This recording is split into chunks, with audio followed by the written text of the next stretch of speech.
For many women RVers, the thought of traveling solo in an RV is incomprehensible.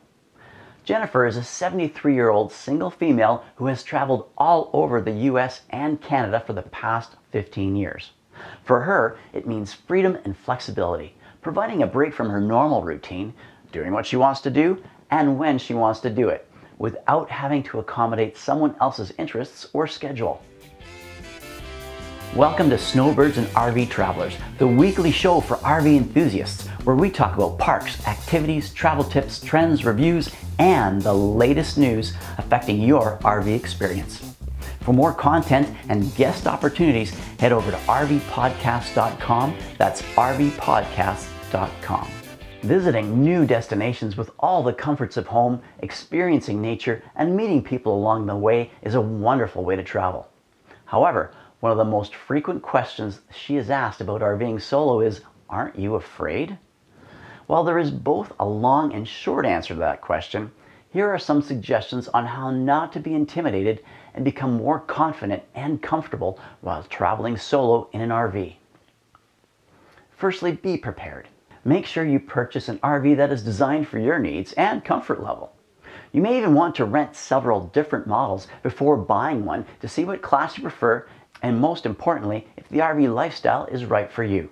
After purchasing an RV, read the owner's manual and practice driving, parking, and backing it up to perfection.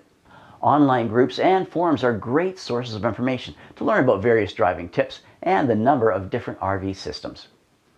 Jennifer enjoyed a 26-foot Class C for several years, but with its large side mirrors, she was always afraid of sideswiping cyclists and pedestrians. After deciding to downsize, she is now happy with a 20-foot Pleasureway Class B.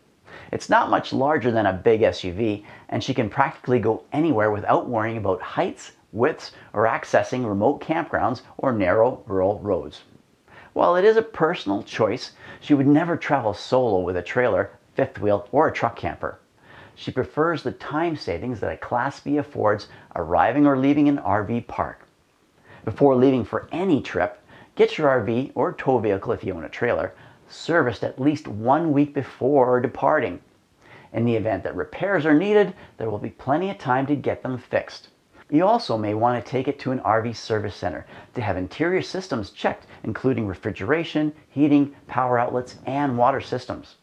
Also, confirm that your insurance is current and will be valid for the duration of your trip.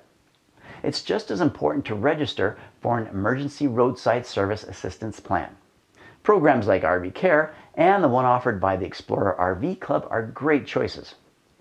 Learning basic maintenance procedures like checking the oil, changing fuses, or swapping out tires in the event of a flat are other good best practices as well. Keep in mind, changing an RV tire is much different than changing the one on your car. RV travel at times can be stressful, and you must be alert both physically and mentally. Plan your route carefully and always have a plan B in case of delays due to inclement weather, heavy traffic, and other unexpected campground issues.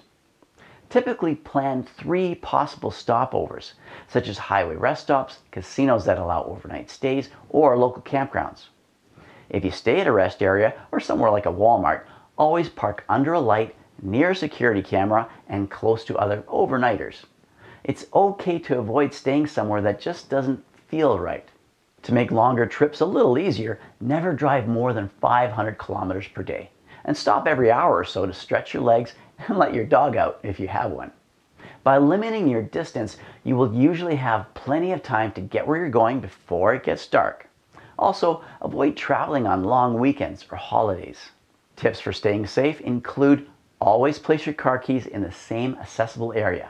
Keep your smart devices charged and establish a routine of locking the doors, windows, and vents. Never open a door to strangers. A game warden once told her that if she's ever in trouble, either press the SOS panic button on the key fob or blast the RV's horn non-stop. The sound will alert others and hopefully scare the intruders or creepy people away. When she first started RVing solo, she tried boondocking on public land. But after a few sleepless nights, she realized she would be more comfortable with other RVers nearby. It's good to understand your limitations, and then you'll sleep within your comfort zone. A lot of female solo travelers she meets carry personal safety alarms or whistles. Her safety alarm is attached to the keychain of her vehicle keys, which she places around her neck to easily access them when she goes out to visit local attractions at a destination. Also, remember that breakdowns can happen. Again, always keep your smart devices charged to call for assistance. Short of being in very remote areas, roadside assistance is often nearby. When you're waiting for help, stay in your RV with the windows and doors locked. Here's some final last words of advice for traveling solo.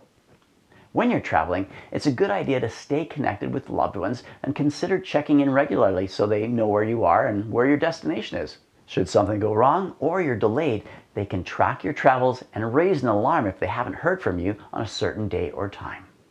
If you feel you're not ready yet for solo RV traveling and prefer safety in numbers, consider joining a group of single RVers to gain some confidence until you're ready to hit the road on your own.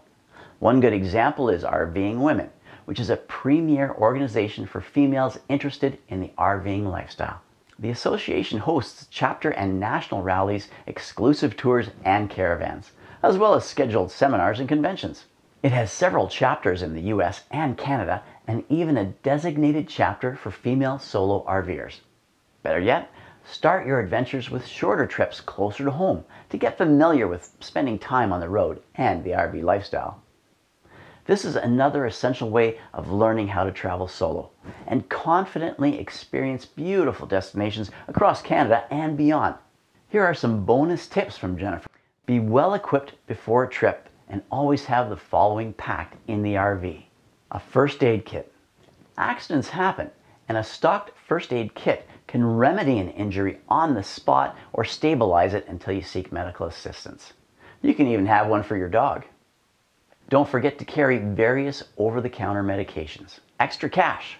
You never know when businesses will only accept cash. Bank machines are out of service or your credit card has been compromised and canceled. It's great to have a fireproof lockbox to store extra cash, as well as your passport, insurance, and other important documents. Map books. Carry an up-to-date Rand McNally Road Atlas so you don't have to rely solely on map apps. Have a reliable dedicated GPS that mounts on your dash that doesn't require Wi-Fi or a cell signal. A personal location emergency beacon. Personal locator beacons and satellite messengers are devices that range from units that send out an SOS signal to offering you two-way messaging and navigation services, all by satellite. A staff favorite is the Zoleo. There are several handy apps designated for RVing, and some of her favorites are Gas Buddy, RV Parky, and iOverlander. Your RV manuals. There is nothing more hectic than trying to find your owner's manual when a system's alarm is blaring. Keep it handy to remedy the problem and have the owner's manual for the engine as well so you can refer to it when a warning light comes on. Thanks for listening to today's show. If you enjoyed it, share it with your friends. And if you'd like to hear more, please follow or subscribe. Your opinions are important, so please take a moment to share your ideas, comments on this show, or topics you'd like us to cover. For fun contests and picture submissions, check out our Instagram channel at Snowbirds RV Travelers. Snowbirds and RV Travelers is a Sun Cruiser Media production.